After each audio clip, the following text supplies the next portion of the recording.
Una sesión multidisciplinaria. Vamos a contar con la participación, en primer lugar, de la doctora Gianella Santander, ex profesora adjunta de la Cátedra de Oncología Clínica de la Facultad de Medicina de Montevideo. En segundo lugar, vamos a tener la participación del querido colega y amigo cirujano de Venezuela, Víctor Acosta Marín, presidente de la Sociedad Venezolana de Mastología, a quien desde ya agradecemos la participación y su tiempo. Y para finalizar, vamos a contar con la presentación del profesor doctor Federico Lorenzo, profesor de la Cátedra de Radioterapia. Así que, sin más. Le vamos a dar lugar entonces a Gianella para que comience con su presentación. Gianella, te escuchamos. Bueno, buenas noches a todos nuevamente, contenta de vernos nuevamente en estas instancias. Gracias Juan por la invitación, gracias a los colegas con los que vamos a participar este reencuentro. Y bueno, para los que no han tenido la oportunidad de concurrir a San Antonio, algunos de los datos de este año, como ustedes saben, es un congreso muy grande que viene aumentando su participación. Este año quedó media establecida, más de 11.000 participantes de 102 pacientes, de 102 países, perdón. Y bueno, lo lindo que tiene San Antonio es que agrupa una cantidad de trabajos clínicos de básica con todo lo que es la investigación translacional, por supuesto, destacando cuáles son los cambios para la práctica clínica dentro de las distintas disciplinas, porque es bien multidisciplinario para el resto del año hasta volver a encontrarse en todos los diciembres. Es un congreso donde ha ido en aumento la cantidad de abstracts presentados, donde hay 3 días o 4 días casi completos de presentaciones durante todo el día, que se concentran básicamente en lo que son las sesiones globales, pero con una cantidad de actividades participativas durante el mismo, como son 6 sesiones de póster muy ricas, donde se tiene la oportunidad en distintas sociedades o autores de mostrar dónde está la investigación en cada una de las áreas agrupadas. Y bueno, donde también se seleccionan los mejores póster para poder también ser presentados de vía oral. Esto a modo de introducción, para que ustedes tengan una idea, la cantidad de trabajos, de paper, de abstract y bueno, en realidad de información que se vuelcan en los fin de años de diciembre, quedamos un poco abrumados como para poder analizar en el resto del año.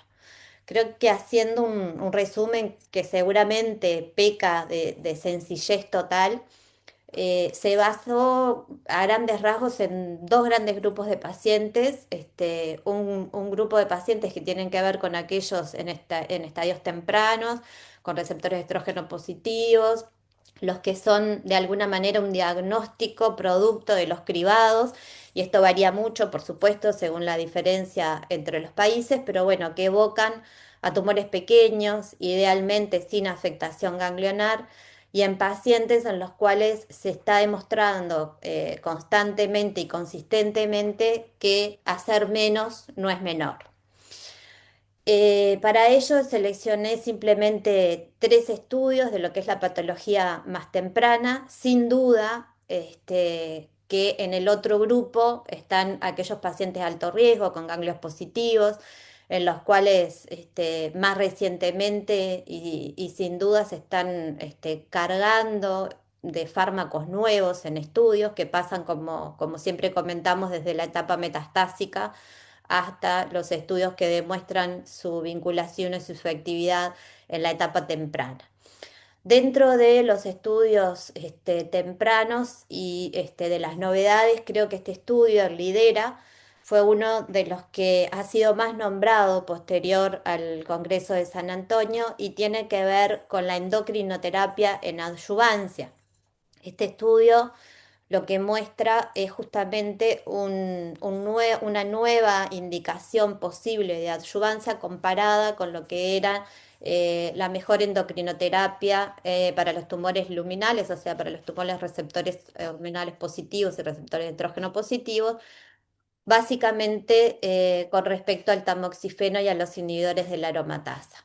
Aquí se seleccionaron más de 4.000 pacientes, o sea que fue un estudio con un N muy interesante, donde en realidad lo que incluían eran estadios 1 a estadios 3, con pacientes ganglios negativos o pacientes mayores de 1 centímetro, con un grado histológico 3 o mayor, o sea que estamos hablando de pacientes de alto riesgo, es una población de alto riesgo, también pacientes con un PT4, pre o posmenopáusicas que se incluyeron en la evaluación posterior a la cirugía para realizar giredestrant, que en realidad es una nueva molécula que está vinculada con la degradación del receptor de estrógeno.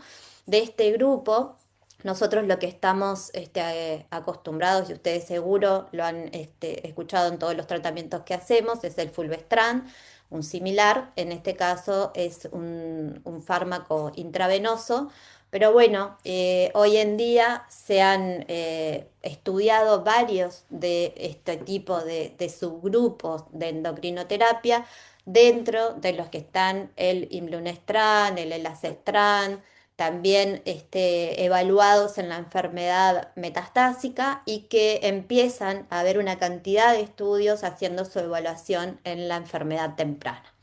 Y bueno, lo que se ha demostrado, siguiente, a ver, si podemos, ahí va.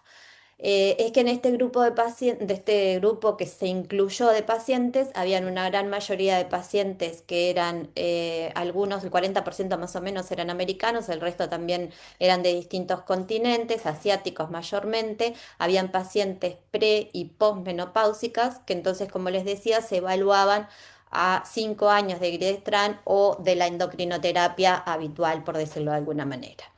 Siguiente. Lo que vemos aquí es la sobrevida libre de enfermedad invasiva con una diferencia clara entre las dos curvas, y recuerden que la importancia de lo que es encontrar diferencias a nivel de este tipo de pacientes, o sea, en la adyuvancia, y lo que estamos midiendo es sobrevida libre de enfermedad invasiva. Y bueno, aquí lo que se ve es un hazard ratio de 0,70 con un aumento a favor de lo que es los nuevos SERS orales, o sea, el giredestrant, que evalúa si este fármaco es de alguna manera beneficioso con respecto a lo que probablemente veníamos haciendo desde la inclusión de los inhibidores de la aromatasa hace más de 20 años, y por eso justamente ha sido la importancia de este estudio posteriormente a su presentación. Lo que ha demostrado es una disminución de la recurrencia de la enfermedad invasiva y de muerte casi de un 30%, comparado con el tratamiento estándar. En realidad esto es para enfermedad invasiva, las curvas de sobrevida global no han mostrado diferencia aún. Siguiente. Esto es, como les decía, en términos de sobrevida global, como ven que están casi calcadas las curvas, si bien se muestra de todos modos una tendencia al beneficio con el nuevo fármaco. Siguiente. Uno de los fracasos, de alguna manera, dentro de los comentarios que veíamos de este estudio, es que todos esperábamos que tuviera una disminución de los efectos adversos, como ustedes saben, en lo que respecta a la adyuvancia con los inhibidores de la aromatasa o el tamoxifeno.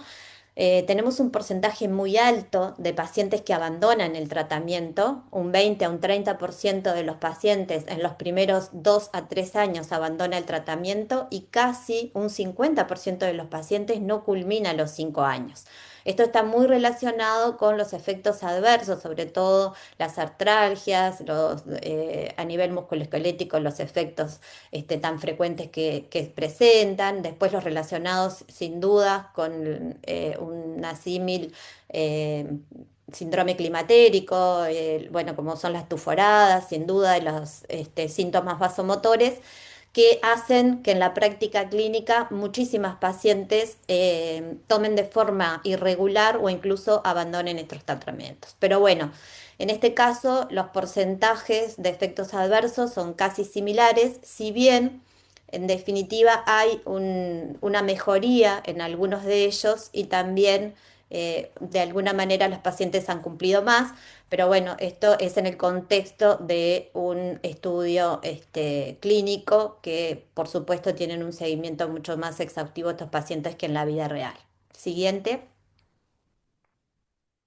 Como conclusiones, los autores dicen que desde la aprobación de los inhibidores de la aromatasa, como decíamos, cerca de la década del 2000, lidera entonces este estudio, muestra un beneficio con una nueva terapia endocrina en el cáncer de mama temprano, con una mediana de seguimiento que, bueno, es de 32 meses al momento de que se hizo el análisis, con una mejoría estadísticamente significativa y clínicamente relevante para el uso del giredestrant de inicio frente a la terapia endocrina en pacientes con estadios 1 a 3, con esos valores que vimos en cada uno de los objetivos y los indicadores que fueron analizados, con un perfil de seguridad que fue favorable y consistente también con lo que era más conocido de los inhibidores de la aromatasa y el tamoxifeno. La tasa de discontinuación fue lo que se logró en un porcentaje menor con las salvedades que estábamos comentando. Entonces, en conjunto, estos resultados respaldarían este nuevo fármaco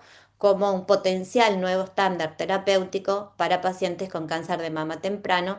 Y bueno, esto es seguramente lo que vayamos a estar escuchando en los próximos años.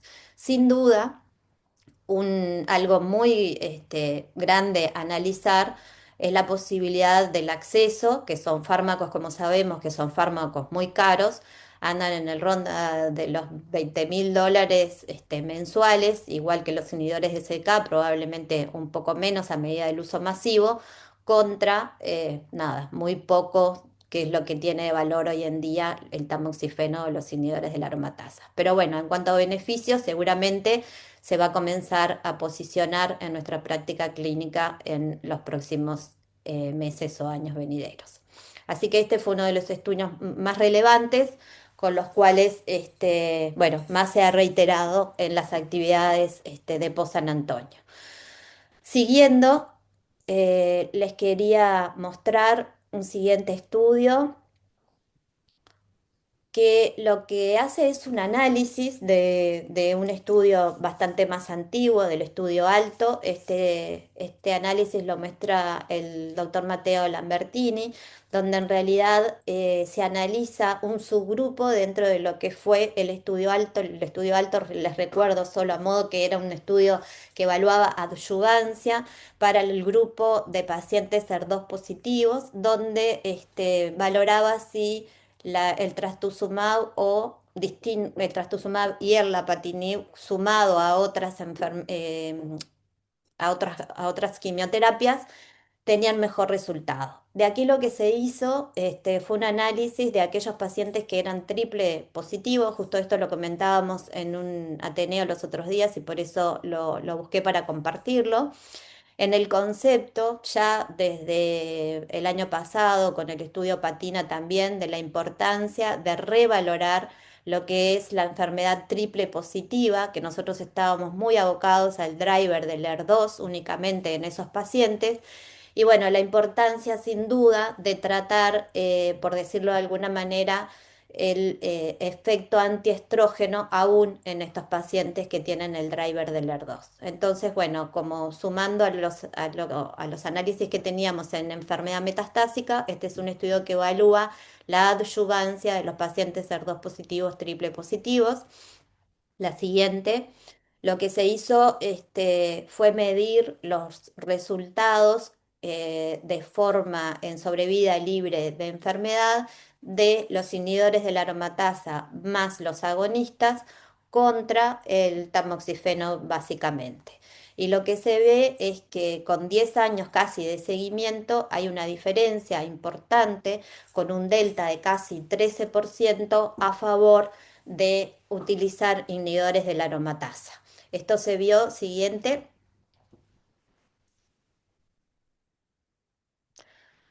tanto en el tiempo de recaída a distancia, ¿tá? Como en la sobrevida libre de enfermedad, pero no se logra ver una diferencia en sobrevida global. Ahí estamos viendo las curvas con la tendencia, sí, en sobrevida libre de enfermedad a distancia, pero bueno, nos guía de alguna manera en ese grupo de pacientes que no teníamos evaluados y responde la pregunta de cuál es la mejor endocrinoterapia en este subgrupo en adyuvancia. Siguiente, como conclusión, eh, este es un análisis con más de 10 años de seguimiento, con casi 2.600 pacientes, ¿tá? En pacientes ER2 positivos, como decíamos, con receptores hormonales positivos, son los que llamamos en algunas ocasiones triple positivos, donde el uso del inhibidor de la aromatasa frente al SERM vio una mejoría significativa en la supervivencia libre de enfermedad y en el tiempo hasta la recurrencia a distancia, que fueron las dos curvas que analizamos. O sea que frente a esta pregunta, hoy tenemos claro que para este escenario la mejor endocrinoterapia son los inhibidores de la aromatasa, tanto en pacientes premenopáusicas con o sin supresión ovárica como en pacientes posmenopáusicas. Y bueno, cierra un poquito aquella posibilidad que teníamos de poder elegir cómo iba a ser la terapia endocrina, porque con estos resultados claramente tenemos una tendencia clara hacia lo que tenemos que indicar. Gracias. Y el tercer estudio es ahora cambiando de inmunofenotipo, que es un estudio para la enfermedad triple negativo. Este es un estudio que evalúa eh, como factor pronóstico marcadores en enfermedad residual. Siguiente. Lo que se hizo fue analizar un pool de estudios que juntaron datos de 9 estudios en realidad, todos ellos en neoadyuvancia con más de 3.000 pacientes, en los cuales evaluar de ellos habían quedado con enfermedad residual después de la neoadyuvancia, por supuesto, el concepto de enfermedad residual. De todos ellos, se evaluaron 640 pacientes en los cuales habían quedado enfermedad residual. Y bueno, el objetivo era evaluar el porcentaje de KI67 y de TILS en esa enfermedad residual. Y bueno, evaluarlo y compararlo con sobrevida libre de enfermedad a distancia y sobrevida global. Siguiente. Lo que se vio en estos pacientes es que la gran mayoría de ellos tenían una enfermedad residual T1, ¿tá? Y la gran mayoría de ellos también tenían una enfermedad N0. De estos pacientes, siguiente, lo que se hizo, y esta es una curva media entreverada, pero hay 4 subgrupos, tanto para la sobrevida libre de enfermedad a distancia y para la sobrevida global, con un corte de KI, o sea, con respecto a la cuantificación de proliferación, en menos de 15, más de 15, y los combinaban con los TILs mayor de 50 o menor de 50. Y como ustedes ven en la gráfica o en la curva negra, ¿tá? Que es la que tiene el KI 67 menor de 15 y el TILS mayor de 50, es el porcentaje de pacientes que le va mejor, tanto en sobrevida libre de progresión a distancia, también así en sobrevida global, con una diferencia bien grande, con un delta del 41,3 a 5 años para la sobrevida a distancia y 44,1 para la sobrevida global. Y bueno, esto es algo que hoy en día podemos hacer fácilmente en la práctica, ya que en realidad tanto el KI como los TILS nos informan los patólogos en la respuesta de este tipo de tumores, y en función de eso, ¿por qué no? Bueno, estratificar cuál va a ser nuestra conducta para con estos pacientes, sabiendo cuál va a ser la evolución de cada uno de ellos. Y las conclusiones de los autores, siguiente. Fueron entonces que en los tumores residuales, el KI bajo en los tumores, que bueno, era ese corte de 15, afectaba, por supuesto, el pronóstico en la supervivencia libre de enfermedad a distancia y la supervivencia global, con respecto también al corte de los TIL de mayor de 50. El riesgo de muerte fue 7 veces mayor en los pacientes con KI mayor de 15 y de TIL menor de 50 comparado con la inversa. Y bueno, eso es una diferencia absoluta, como les decía, de 44,1% en supervivencia global a 5 años. Los resultados entonces sugieren que esta evaluación combinada del CAI y de los TILs después de la enfermedad residual, sin duda nos va a guiar en la práctica clínica para la mayor estratificación del riesgo. Y bueno, estos eran los tres estudios que quería compartir con ustedes. Sin duda, el cambio en la eventual adyuvancia va a ser uno de los que más vamos a escuchar, pero estos otros dos, más pequeños, con subanálisis si se quiere, de estudios ya más grandes y antiguos, creo que siguen dándonos la tendencia para poder de alguna manera estratificar nuestros pacientes en cada uno de esos subgrupos. Muchas gracias. Muchas gracias, Yanella. Muy completo, la verdad, muy ameno, muy buena presentación como nos tiene acostumbrados. Mientras Víctor prepara su presentación o nos comparte su pantalla, yo te quería hacer una pregunta acerca de la disponibilidad del Gire de Strand en América Latina, por ejemplo. Si ya tenés una idea, si hay, si no hay, si viene. No, esto en realidad ni Roche, que es en realidad el producto, se esperaba estos resultados, o sea que en realidad fue un análisis bastante rápido que se hizo para la presentación de San Antonio. Lógicamente bueno, que los análisis previos estaban dando la tendencia y seguramente vaya a ser rápidamente aprobado, digamos, para poder tenerlo, más con estos resultados y en una patología tan frecuente. Así que, bueno, en este momento no tengo Diana, ningún, bueno, no. ven acá que esto se... No sé si alguien de los que están presentes quiere hacer alguna pregunta, si no, entonces pasamos a la presentación de Víctor.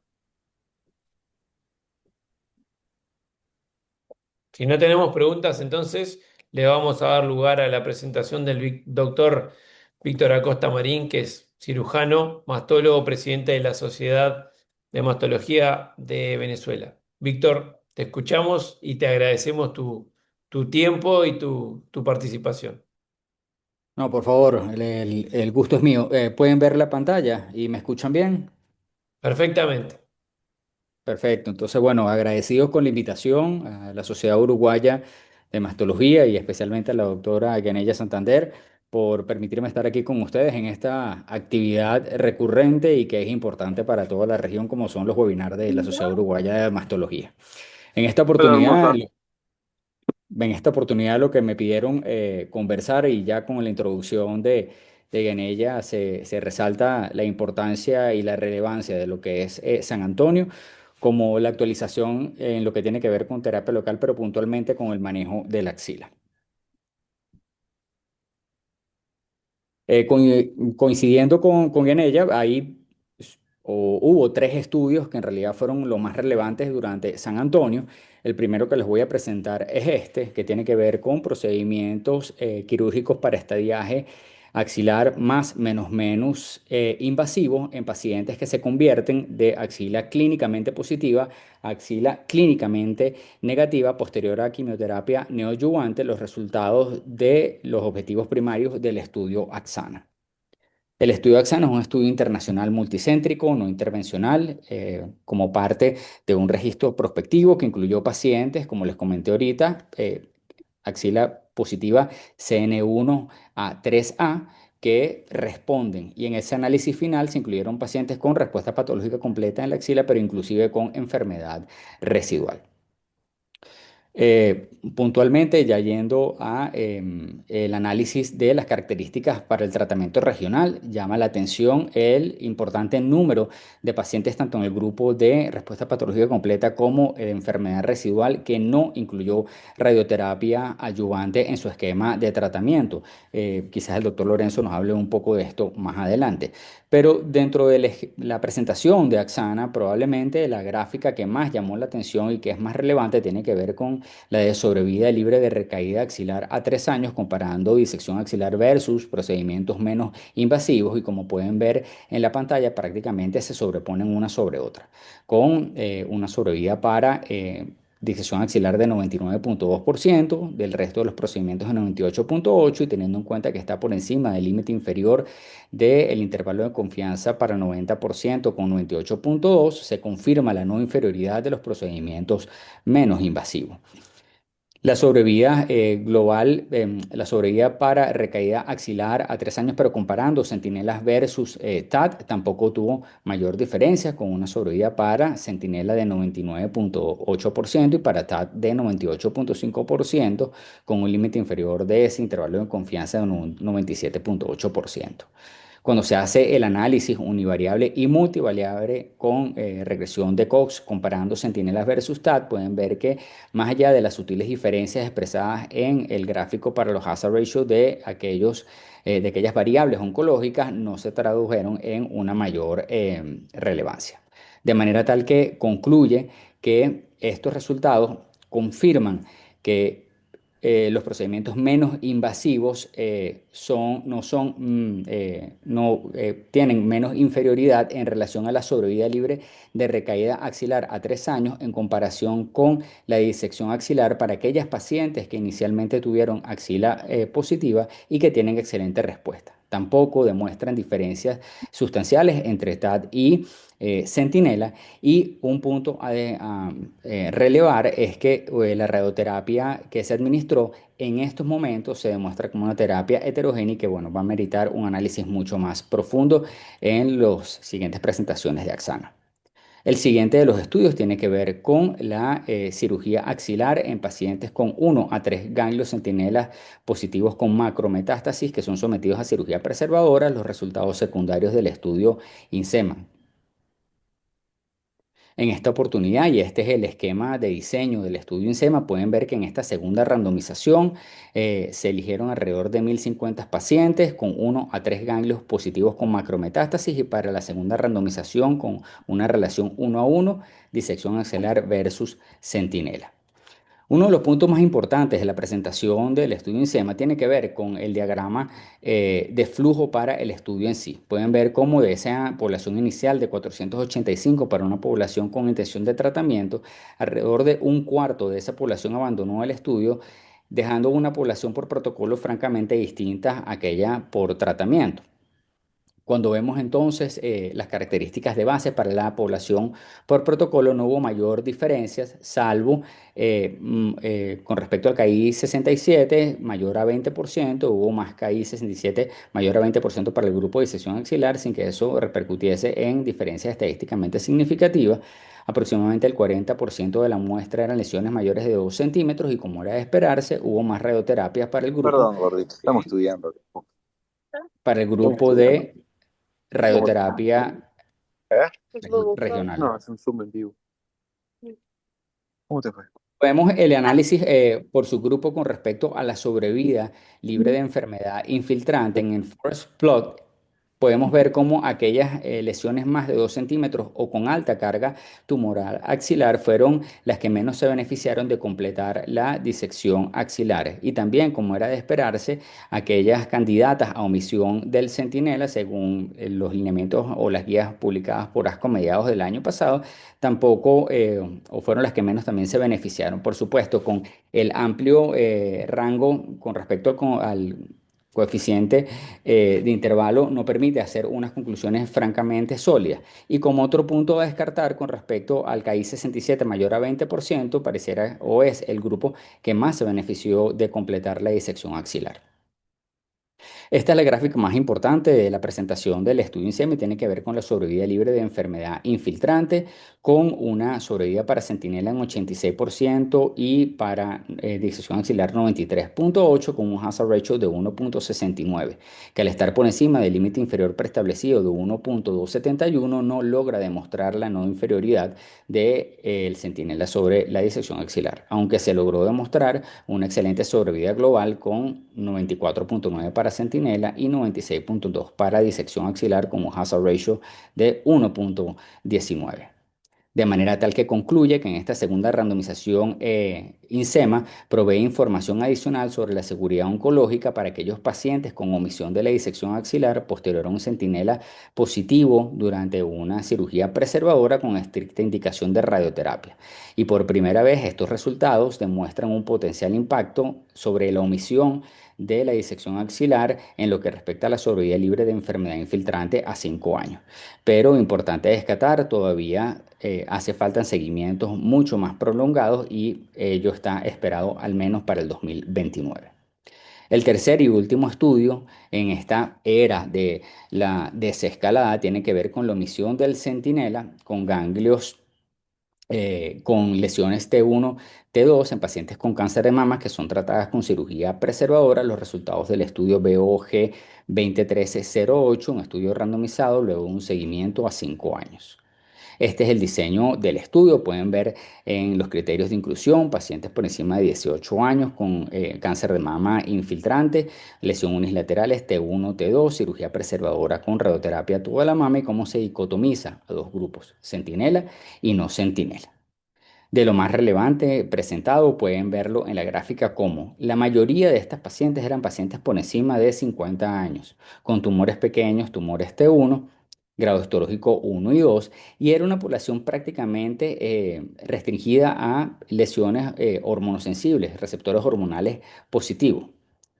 Punto importante, prácticamente la mitad de estas pacientes no recibió ningún tipo de tratamiento adyuvante y dadas las características de ese grupo de población de receptores hormonales positivos, ese subanálisis nos permite ver que inclusive la mitad de estas pacientes tampoco recibió tratamiento adyuvante. Dentro del gráfico de sobrevida libre de recaída regional podemos ver cómo prácticamente esas líneas se sobreponen una a otra con 96.6% para centinela, 94.2% para la omisión del centinela y una diferencia absoluta de 2.35%, no logrando llegar a ese 5% preestablecido y de esta manera confirmando entonces la no inferioridad. Para la sobrevida libre de enfermedad a distancia, de igual manera, con una diferencia absoluta de 3.3%, pueden ver cómo prácticamente las gráficas, las líneas se sobreponen. De manera tal que se concluye que el estudio demuestra la no inferioridad con respecto a la sobrevida libre de recaída regional a 5 años del escenario de no centinela versus centinelas con un seguimiento alrededor de 5 años. Y que la mayoría de las pacientes presentó un perfil, si se quiere, positivo en relación a pacientes por encima de 50 años, hormonosensibles, grado histológico 1 y 2 y con lesiones con tumores T1. Y otro punto importantísimo de lo presentado por el BOG 1308 es que pareciera entonces que ese salvavidas que algunas veces podemos ver en la endocrinoterapia no pareciera ser un prerequisito para avanzar en este abordaje. Como conclusión o como unos final remarks en lo que tiene que ver con disección axilar versus centinelas, recordar que Axana incluyó pacientes CN1 hasta 3A, de manera tal que Axana confirma y reafirma la posibilidad de, por ejemplo, centinela en el caso de aquellas pacientes con alta carga tumoral preneoadyuvancia que tienen una excelente respuesta. También importante ver el importante número de pacientes sin tratamiento de radioterapia adyuvante que pareciera ir encarando todo lo que tiene que ver con un tratamiento radiante mucho más personalizado y de cara a la respuesta en relación al tratamiento. Si todavía hay lugar para disección axilar, para, por ejemplo, todos aquellos que somos entusiastas en relación a la desescalada, teniendo en cuenta los resultados de la segunda randomización del INSEMA, primero creo que hay que ser cauteloso teniendo en cuenta, como dije inicialmente, que la población con intención de tratamiento fue francamente distinta en relación a la población por protocolo. Y antes de pensar si esto es un paper que debería cambiar nuestra práctica esta semana, no podemos desestimar que no fue una corte muy voluminosa. Pero además de eso, existe suficiente data publicada y evidente de que la radioterapia puede lidiar con esa, de haberlo, esa probable enfermedad axilar residual. Con respecto a la omisión, en relación a lo presentado por el BOG 1308, remarcar el hecho de que son pacientes con perfiles de buen pronóstico, pacientes por encima de 50 años, hormonosensibles, grado histológico 1 y 2, la mayoría de ellas lesiones T1, pero fíjense cómo inclusive en todos, la mayoría, en todos los estudios de validación en relación, por ejemplo, al Sound, con 80,2% para pacientes por encima de 50 años, INSEMA inclusive, Nautilus, que todavía no está en el horizonte, probablemente para el 2027, apenas 40% de pacientes por debajo de 50 años, pero la mayoría de ellos son pacientes con un perfil de buen pronóstico, de manera que eso es algo que debemos tener en cuenta. Y donde la terapia endocrina pareciera no ser esencial, entonces, para asumir lo que tiene que ver con la omisión del centinela, y eso, de nuevo, nos ubica en un escenario de lo que me parece debe ser una desescalada balanceada, donde no necesariamente tenemos que desescalar en un lado para escalar en el siguiente, sino que nos orienta hacia esas indicaciones de precisión en lo realmente necesario para cada una de las pacientes. Y como último punto, el recordar si vamos a utilizar inclusive todos estos resultados para nuestra práctica esta misma semana y tenemos pacientes triple negativos HER2, no podemos olvidar que la mayoría de estos pacientes están subrepresentados en estos estudios. Fíjense como en el BOG 2013-08, triple negativo 5% y HER2 alrededor de un 7%, pero pasa lo mismo en SOUT e INSEMA. No digo que no sean pacientes candidatas para ellos, pero son pacientes que debemos tener en cuenta, inclusive otros factores. Bueno, estos fueron los tres papers. Muchísimas gracias por la invitación y estoy atento si tienen algunas preguntas. Víctor, muchas gracias de verdad, muy claro, muy rápido, muy conciso. Así que te agradecemos mucho la participación.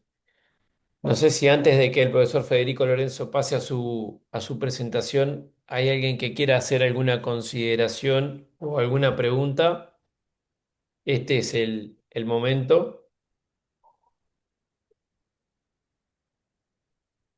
Si no, entonces te escuchamos, Federico, y hacemos algunas consideraciones luego de tu presentación. Buenas noches para todos. Muchas gracias, Juan. Muchas gracias por la invitación y a la sociedad también. Este, Antes de arrancar, voy a contar algunas preguntitas de Víctor. En Axana quedaba a criterio del radioterapeuta la radiación o no de la axila, y en SEMA, al contrario, fue un estudio excelente, exquisito, tenía un control estricto. Fue el primer estudio de radioterapia que tenía un control estricto de la radioterapia, con un protocolo y con una auditoría a los centros que hacían radioterapia. Bueno, mi conflicto de interés fue y participé en esta instancia por RT International Institute. Y bueno, parece larga con la presentación, pero voy a hacer son muchas diapos, pero los que me conocen saben que hablo rápido y ágil, y por ahí voy a pasarme alguna diapo. Pero quiero hablar de todos estos trabajos brevemente. El primer trabajo es un trabajo, un fase uno que me pareció muy interesante, algo novedoso. Después voy a presentar los criterios de NSAB 51 y un poco las críticas al trabajo, un ensayo nuevo, un resultado preliminar de Europa, algo nuevo de in situ y nuestros trabajos. Este fue el programa de radioterapia. Y bueno, y el primer trabajo que voy a presentar es este trabajo muy interesante, se llama PIRRAD, fue presentado por el doctor Gupta, y es un trabajo que se basó en dos trabajos, el Checkmate 7FL y el Keynote 756, publicados hace poco, donde en estos trabajos se vio que la neoadyuvancia tiene un impacto en el control, sobre todo patología completa, en los pacientes que tienen un alto nivel linfocitario o una expresión mayor de PDL1. Entonces, ¿qué se preguntó el autor? ¿Yo tengo alguna manera de poder hacer un hotspot, de calentar al tumor para que tenga una mayor expresión de linfocitos? ¿Y qué hizo? Pasó la radioterapia antes que la cirugía, que la quimioterapia, la cirugía y la adjuvancia. Y le hizo radioterapia al tumor, solamente al tumor, con un fraccionamiento de 3 grays en 3 fracciones, 8 grays en 3 fracciones en 2 semanas, y una rama sin radioterapia. ¿Y qué hizo? A las 2 semanas voy a medir cuánto es el nivel de linfocitos en el estroma tumoral y peritumoral. Ese era el endpoint primario, y endpoint secundarios eran los pacientes respuestas completas y respuestas parciales, si bien nunca voy a ser estadístico porque era un fase 1. Y bueno, acá comparaba un poquito la muestra del PIRDAS contra los pacientes de Keynote y Checkmate. Eran perfiles similares, habían grado 1 y grado 2, pero que tenían que ser N2, N3 positivos. Un poquito las estadísticas de los pacientes. Y el endpoint primario. El endpoint primario era definir sobre una muestra basal, no era paciente a paciente específico, ver cuál era el porcentaje de estos linfocitos T circulantes, sobre todo CD3 y CD8, en el último cuartil.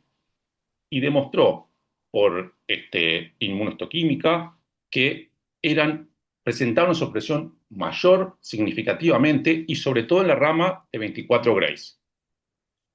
También demostró a principio que habría una mayor respuesta a los IPN0, respuestas completas y también respuestas parciales en los pacientes irradiados previamente versus en los no irradiados. Y también determinó que en los pacientes que tenían esta sobreexpresión linfocitaria y que eran luminales A, tenían una mucho mayor significancia en la sobreexpresión. Y concluyó que 24 Grays preoperatorio podría ser una estrategia para calentar este sistema inmune y posteriormente hacer los tratamientos estándar. Obviamente esto requiere ensayos randomizados posteriores, porque ya nos ha pasado en otras eras de la radioterapia de tener fases 1 o 2 con inmunoterapia que dan positivo, que en la teoría por los trabajos de Formente y María dan positivos, y cuando llegamos al fase 3, por alguna razón que desconocemos, no se cumplen estas hipótesis. Pero bueno, me pareció un trabajo muy interesante y lo quería presentar. Bueno, a nivel de el NAB51, fue un trabajo ya presentado en el 2024. La doctora Lori Pierce planteó un análisis. Que da nutrición diaria, con miel y aceites esenciales, que nutre, retiene la hidratación y elimina Planteó un análisis, una discusión del B51, acá recordar un poquito el NB51, son pacientes con axila positiva previa que se hacen tratamiento neoadyuvante y tienen una respuesta completa axilar. Entonces hacemos o no radioterapia axilar, ese es el endpoint primario, y sobre todo buscaba lo que era la respuesta invasiva libre de intervalo, que es eso en realidad lo que agrupa lo que es muerte específica por cáncer de mama, recaída local y a distancia. ¿Qué pasó con este trabajo? Este trabajo buscaba un 80% por estadístico para 172 eventos, pero no se pudo llegar a ese evento y por protocolo a los 10 años se podía cerrar por tiempo y se cerró con 109 eventos. Acá un poquito las características de los pacientes. Había un 80% pacientes con respuesta completa y un 43% que, igual a la respuesta completa, se hacían un vaciamiento axilar, no centinela. El trabajo demostró ser positivo para la no inferioridad, o sea, en todos los endpoints y los endpoints primarios y secundarios, la radioterapia axilar no tendría un impacto en este grupo de pacientes. Pero bueno, acá vienen las limitantes, las limitaciones del trabajo, la autora y también yo en otras presentaciones que he hecho, pongo un poquito en cuestionamiento la baja carga de eventos. Tanto es así que en pacientes triple negativo, y esto es tópico de ateneos, congresos, ¿por qué en los triples negativos dio un mayor beneficio no hacer radioterapia? Los mismos autores en el ensayo NAB51 lo ponen como un cuestionamiento. Sí, la radioterapia mostró claramente es una radioterapia de buena calidad, muy bajos efectos adversos, muy bajos efectos adversos cardíacos. También ya aparece como una recomendación moderada la omisión de la radioterapia en la axila ya en guías de ASCO 2025 para pacientes con mastectomía. Y este es un punto sobre el que me quiero detener. En el NAB51, un ensayo específico para analizar la radioterapia y específico, uno lee todo el trabajo de punta a punta y no dice el trabajo cuántos pacientes hicieron IMRT y cuántos 3D. Podría uno aducir que la mayoría de los pacientes fueron 3D. Entonces, acá podría haber un sesgo importante porque se hicieron 3D uno estaría irradiando los niveles 1 y 2 en ambas ramas, como ya lo demostramos nosotros en un trabajo del 2021. La dosis incidental en la axila tiene un impacto alto. Entonces, esos son los mayores cuestionamientos que yo le hago al NAB 51. Y la autora compara con un trabajo alemán, publicado ya hace unos años, en el cual este trabajo con 9.500 pacientes, un trabajo multivarial, ve grupos de riesgo que el NAB 51 no los interpreta como tal. Por ejemplo, el triple negativo es uno de los grupos de riesgo para el trabajo. Por lo tanto, la autora interpreta que hay que tomar estos datos con precaución y que en algunos subgrupos de riesgo habría que ser muy cauteloso en irradiar o no irradiar la axila. Y recomienda que se deba discutir en equipos multidisciplinarios con una decisión consensuada por todos. Luego voy a presentar este trabajo que me pareció muy interesante, es el trabajo Europa, de la Universidad de Florencia, presentado por el autor Meatini. Y un poquito recordar, otra de las estrategias de desescalamiento es no hacer radioterapia en pacientes de buen perfil, Luminal Lab, mayores de 55 años. Tenemos 3 trabajos con evidencia interesante, como es el CALGB, Prime 2 y Lumina. Y estos restos trabajos, Precision, Europa, Expert y Debra, que están ongoing.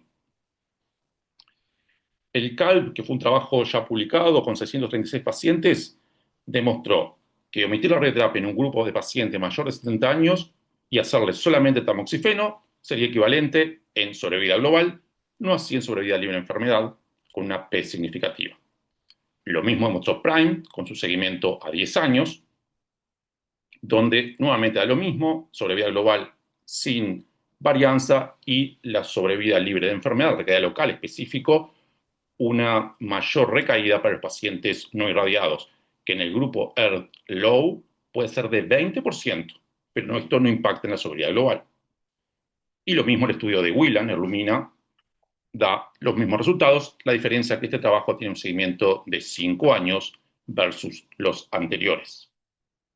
¿Pero qué presenta el autor? El autor presenta un trabajo, está ongoing, que se llama Europa, que para pacientes de 70 años randomiza hacer Luminal A, hacer tamoxifeno o radioterapia. El trabajo se va a publicar en el 2028 recién, pero presentó los trabajos, los resultados de calidad de vida. Y en el trabajo presenta que los pacientes que reciben radioterapia tienen o tendrían una mejor calidad de vida. Tenemos la línea 0, el azul es la radioterapia, versus los pacientes que reciben hormonoterapia.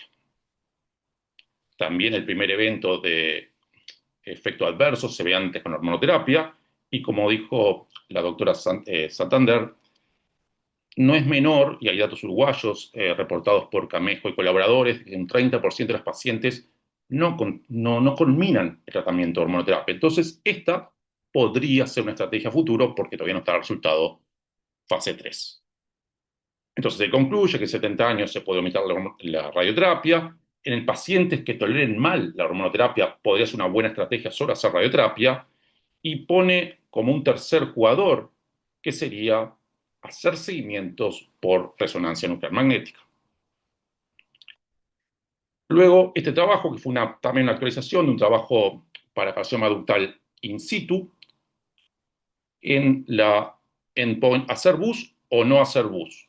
Y bueno, este trabajo se presentó a 10 años de seguimiento con esquemas hipofraccionados y normofraccionados. El objetivo primario era la sobrevida libre de enfermedad. Los criterios de elegibilidad eran importantes, eran carcinomas in situ que estuvieran a más de 1 milímetro, pero a su vez tuvieran alguno de estos criterios, menos de 50 años, tumor palpable, multifocal, necrosis, etc. Diseñaron con el estudio para pacientes mayores y menores de 50 años, con endocrinoterapia, si bien la endocrinoterapia fue muy baja en este trabajo, llamativamente baja, y también según el esquema de radioterapia, hipo o normo. Acá está como es el randomicio, los eventos esperados y el análisis de no inferioridad para la rama que se hacía BUS. y el resultado a 10 años presentó, acá vemos lo de endocrinoterapia, son dos pacientes muy por bajo el porcentaje que reciben endocrinoterapia. Esto probablemente sea porque el reclutamiento empezó en el año 2007, o bueno, probablemente puede ser una población nipona y tus estrategias son de hacer menos hormonoterapia, lo que también puede haber enmascarado un poco el resultado final del trabajo. Acá se compara la rama hipofraccionada versus la normofraccionada. Ya hay un trabajo in situ danés que demostró que son equivalentes. Y hacer BUS tiene un impacto en el control local versus no BUS en pacientes con carcinoma in situ sin impacto en sobrevida global. Con un seguimiento a 10 años, mayor toxicidad grado 2, pero no una toxicidad 3 o 4 significativa.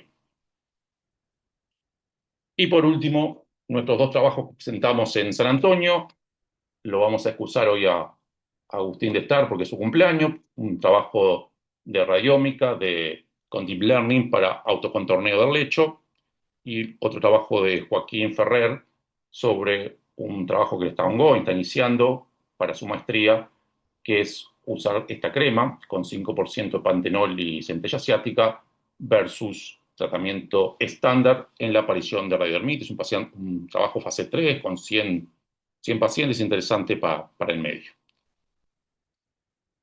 Así que bueno, muchas gracias, quedo atentos a las preguntas, cumplimos el tiempo de 15 minutos que me había dado Juan, así que quedo atento a las preguntas.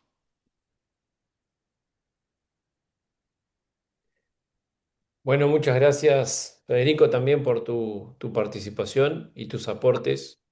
Creo que es buena cosa que podamos mostrar también nuestros trabajos en la sesión de pósters y por qué no en los otros. Queda entonces un poco abierta la discusión o el ámbito para si alguno de los asistentes tiene alguna pregunta o quiere hacer algún comentario.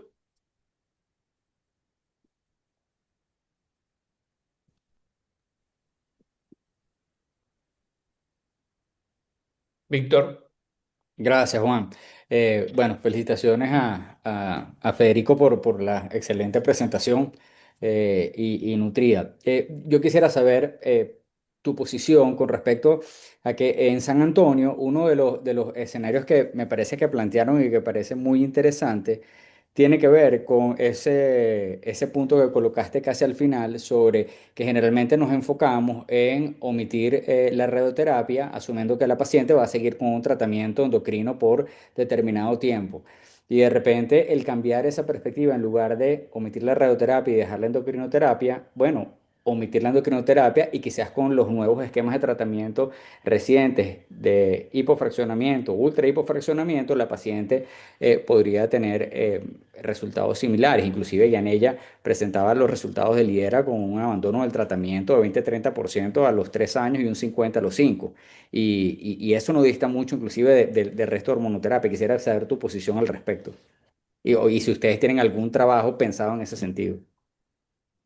A ver, Víctor, muchas gracias por la pregunta. Mi posición es contundente y sería a favor de radioterapia, y siempre yo hago un razonamiento matemático, que uno puede decir un tratamiento de 5 días versus un tratamiento de 1825 días.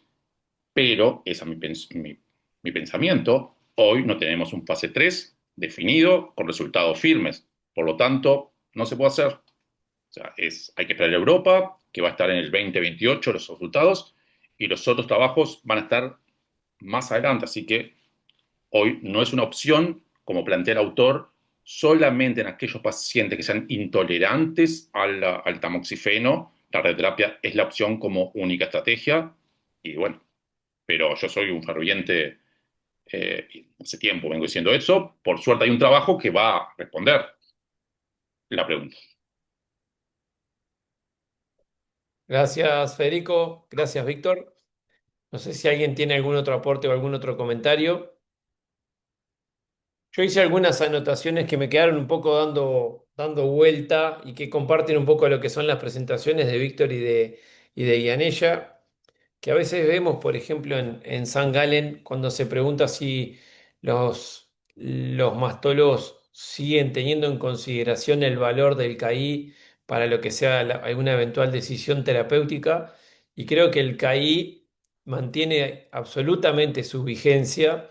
Lo que por ahí no nos podemos poner de acuerdo es cuál sería un eventual punto de corte. Hemos visto trabajos que usan un 15%, un 20%. Creo que está en el orden de ese número, pero que sin lugar a dudas mantiene su vigencia, que sin lugar a dudas vamos camino a extrapolar lo que son los resultados en el hallazgo del ganglio centinela en una paciente sin neoadyuvancia, lo vamos a extrapolar a las pacientes post-neoadyuvancia. Como bien presentó Víctor, vamos a extrapolar lo que sean los resultados de los ganglios positivos de 1 a 3 y probablemente sin realizar un vaciamiento axilar tengamos al menos los mismos resultados o no peores que los de vaciar una axila con la morbimortalidad y también el extrapolar un poco lo que es qué paciente se beneficia hoy en día, como vimos en el BOC C1308, que comparten las características del SOUND o de la INSEMA, son aquellas pacientes mayores de 50 años, tumores receptores hormonales positivos, T1, grados histológicos bajos. Esas generalmente son las pacientes que a la larga tienen los mejores resultados. Así que si no hay más preguntas y más aportes, no me queda más que agradecerle a todos los que se conectaron, a quienes participaron a nivel nacional y desde el exterior. Y los invitamos o les recordamos la jornada que vamos a tener este año en Punta del Este los días 11 y 12 de septiembre. Así que, Víctor, desde ya que estás invitado, sabemos que no es cerca, que no es fácil, pero nos encantaría contar con tu participación. Muchas gracias a todos. Gracias, gracias Juan, gracias Yanella y a todos. Saludos Pablo, Federico, gracias a todos por la invitación. Estamos a la orden. Saludos Gracias a a todos, todos. buenas noches. Que Gracias, tengan buenas gracias noches. a todos. Buenas noches, muchas gracias.